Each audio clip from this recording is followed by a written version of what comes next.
BDO অফিসে কাজ চলাকালীন ভাঙচুর করলেন কিছু স্থানীয় লোকেরা। হ্যাঁ, কিছু স্থানীয় লোকেরা। আবার কিছু কিছু ক্ষেত্রে এটাও শোনা যাচ্ছে যে এটি একটি পার্টিকুলার দলের তরফ থেকে করা হয়েছে, দলের কর্মীরা করেছেন। তাদের অভিযোগটা কি?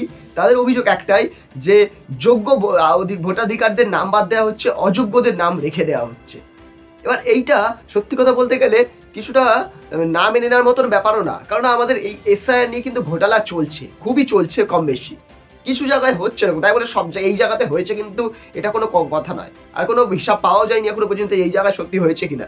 কারণ হচ্ছে এই যে ভাঙচুর করেছে, যেই পার্টিকুলার একটা পার্টির কর্মীর নামে দোষ পড়েছে, সেই পার্টিটা ক্ষেত্রে যে দোষটা পড়েছে সেটা এখনো পর্যন্ত প্রমাণ হয়নি।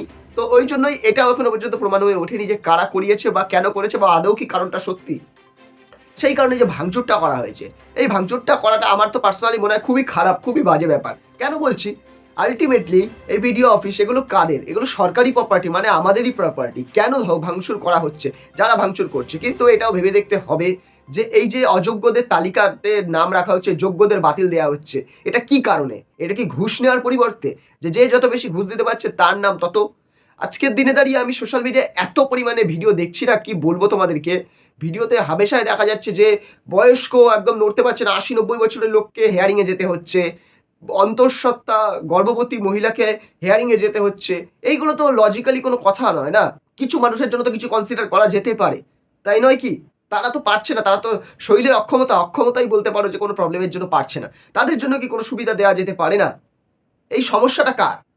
এই যে ভোটাধিকারে যে প্রবলেম চলছে এসআইআর এর, এইটা কি এই 90 বছরের লোকগুলো দায়ী? মানে এরা কি করেছে? বা এই গর্ভবতী মহিলারা কি দায়ী? যারা অরিজিনাল কালপ্রিট তাদেরকে গিয়ে ধরুন না। ঠিক আছে, আমরা কোঅপারেট করছি, কিন্তু তাই বলে এমন নয় যে এনাদের প্রতি অন্যায় অবিচার হচ্ছে, যেটা হবে।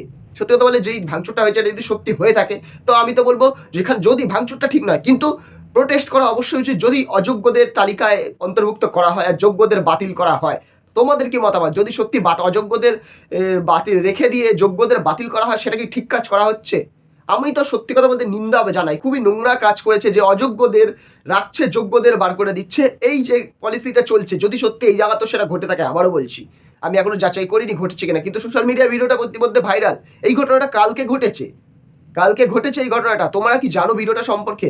তোমরা যদি জেনে থাকো আমাকে কমেন্টে ইতিমধ্যে জানাও তোমাদের মতামতটা কি। এটা কি সত্যি কি ঘটনা? এটা কি যোগ্য অযোগ্য তালিকা নিয়ে এই ঘটনাটা ঘটেছে? তোমাদের কি মতামত এটা নিয়ে? তোমাদের কি মতামত সেটা আমাকে জানাও। সত্যি কথা বলতে এই যে ভিডিও অফিসে ভাঙচুরগুলো করা হলো, এটা একটা জায়গার ঘটনা নয়, এটা সব জায়গায় ঘটছে আজকের দিনে দাঁড়িয়ে। যেখানেই হচ্ছে ভিডিও অফিস, এই এসআইআর নিয়ে মানুষের এত প্রবলেম, ডকুমেন্ট ভেরিফিকেশন, নানা রকম মতামত। এই ভিডিও অফিসেরও সেম সিচুয়েশন হয়ে দাঁড়িয়েছে। অনেক জায়গাতেই আমরা দেখতে পাচ্ছি ভিডিওতে ঝামেলা। কেন হচ্ছে? কেন হবে? এটা তো মানুষের পরিষেবা দেওয়ার জায়গা, এরকম অসুবিধাজনক কাজগুলো কেন হচ্ছে?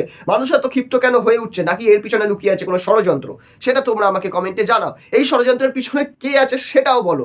তোমাদের কে মনে হয় এই ষড়যন্ত্রের পিছনে কে লুকিয়ে থাকতে পারে? কার হাত আছে সেটা তোমরা বলতে পারবে? এটা বলতে অনেকেই পারবে, কিন্তু সাহস করে কেউ বলতে চাইছে না ক্যামেরার সামনে বা অন সোশ্যাল মিডিয়ায়। কিন্তু আমিও সেই তোমাদের মধ্যেই পড়ি। আমিও নিজের একটা মতামত তোমাদের সামনে রাখার চেষ্টা করি, কিন্তু ওই যে বললাম সবকিছু একটা বাধা আছে। বলা যায় না কিছু ক্ষেত্রে গাইডলাইনের জন্য, না হলে তো বলাই যায়, কমিউনিটি গাইডলাইনের জন্য কিছু ক্ষেত্রে বলা যায় না।